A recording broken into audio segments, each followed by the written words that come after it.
do you ever get bad things from the other side? I mean, we've been to George Anderson before, and he's like, your dad's not doing well. This is years ago, obviously. He kind of like, he sees that. Do you see that as well?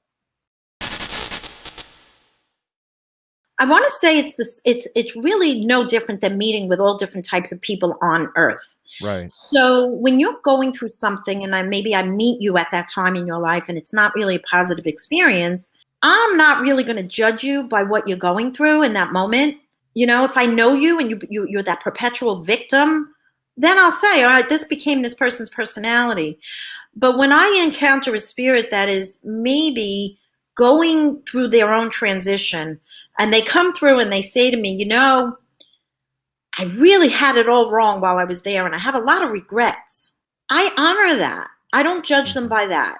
But I'm saying, like, can a spirit come through and go, this lady's going to have cancer in the next 5 years? Like, do you convey that type of message to someone?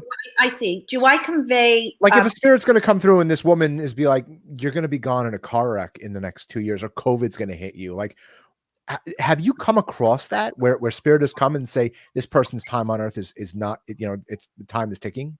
That's a great question. And one of the reasons I did not want this gift was, and I was blessed to learn this from doing all my research, I found that a lot of psychics and a lot of mediums stopped actually doing the healing work because of this devastating news that they would be able to see for not only strangers, but if you open that door, you're opening it up for your own loved ones. So then I would have the ability to see these horrible things for my own family. Mm-hmm. And that is a responsibility or a burden that I never wanted to have. So I made an agreement with the other side before I would even go forward on this path. And the agreement was, it is off the table to show me any type of upcoming death. Wow. Because that is something that nobody can control. And that is something that I believe if you know something like that, you can actually manifest it to happen. I agree 100%. Right?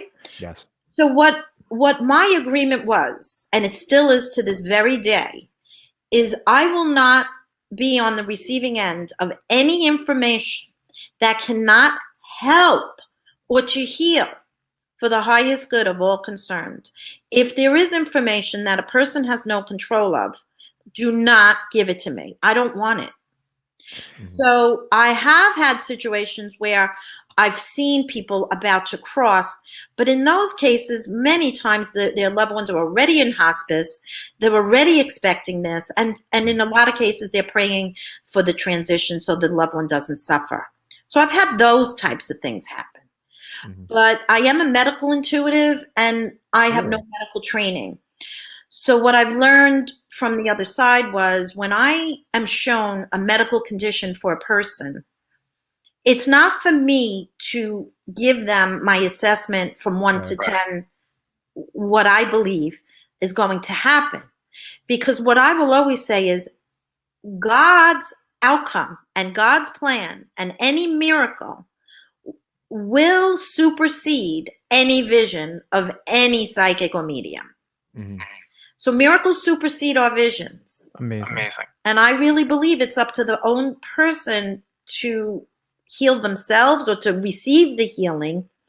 But it is my job to point out if I see something that you can get ahead of the curve and get a handle on it. And then, of course, I've had many people who have had miracles based on the information being given to them ahead of time.